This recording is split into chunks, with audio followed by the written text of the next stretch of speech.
Time for this week's Family Matters segment, and today we're focusing on themes within relationships, the barriers those can pose. So joining me to dive in deep into this morning are the experts, communications and relationship specialists, Pamela Pressler and Melissa Solkowski. Good morning, guys. Good morning. Good morning. So the last few weeks we kind of have talked about just differences in coping among couples, which kind of brought about just differences in couples and some themes among them and maybe barriers that those differences can pose. So Melissa, we'll start with you, just kind of diving deep into what to do about these differences. Sure. We often, in doing relationship work, have identified whether it's working with families that are intact or families that are separating out, some very common themes in most relationships. And so just trying to work with families and couples and help normalize some of those differences, some of them being usually we have one person in the relationship who is more expressive in trying to get their needs met and sharing how they feel, and one who is less apt to do that, perhaps avoidant of conflict.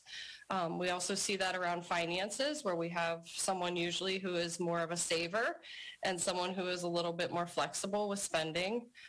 We also see that relative to socialization, one who is typically more introverted and likes to be more of a homebody, and one who is more social and likes to go out and spend time with friends.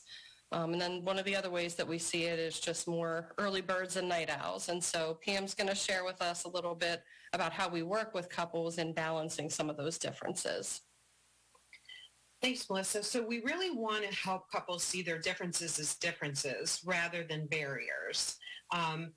Really being able to utilize those differences as things to help their relationship be stronger as opposed to breaking it down. So one thing we suggest is finding a time to balance your schedule. So if somebody's a night owl, then we want to be able to schedule date time for them to stay up together in the evening. And if somebody's not a night owl, scheduling time for them to go to bed earlier in another day. Another goal would be to help support them in being able to have very scheduled conversations where they can talk about what they're needing and talk about their week, and have other times where they're just more quiet, maybe watching a movie with one another rather than having to dive into the needs of their relationship and talking through their feelings.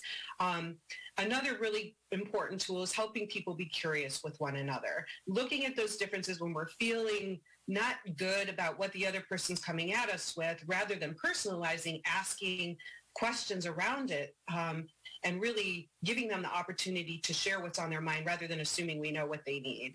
And then the other part of the next step would be to really support couples in being able to ask for what they need in their relationship, saying, hey, we've been going out every night this week and I'm feeling really overwhelmed. Could we just stay home and have a quiet night and dinner together? I find that that's really effective, and a lot of people don't use that tool regularly. So just being conscientious and aware of it can be very helpful. And I think just to wrap us up, I think one of the things to be aware of is it's, and that we caution people in as certainly people can personalize those differences. And really we want to help them understand it's not that one is better or worse, right or wrong, good or bad, as much as they are differences. And how do we nurture those differences and regain value in those differences, rather than polarizing in them and positioning around them.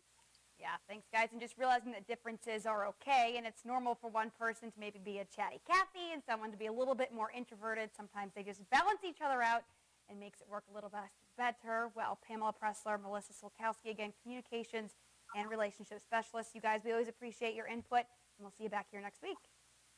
Thank you. Thanks, Brissa.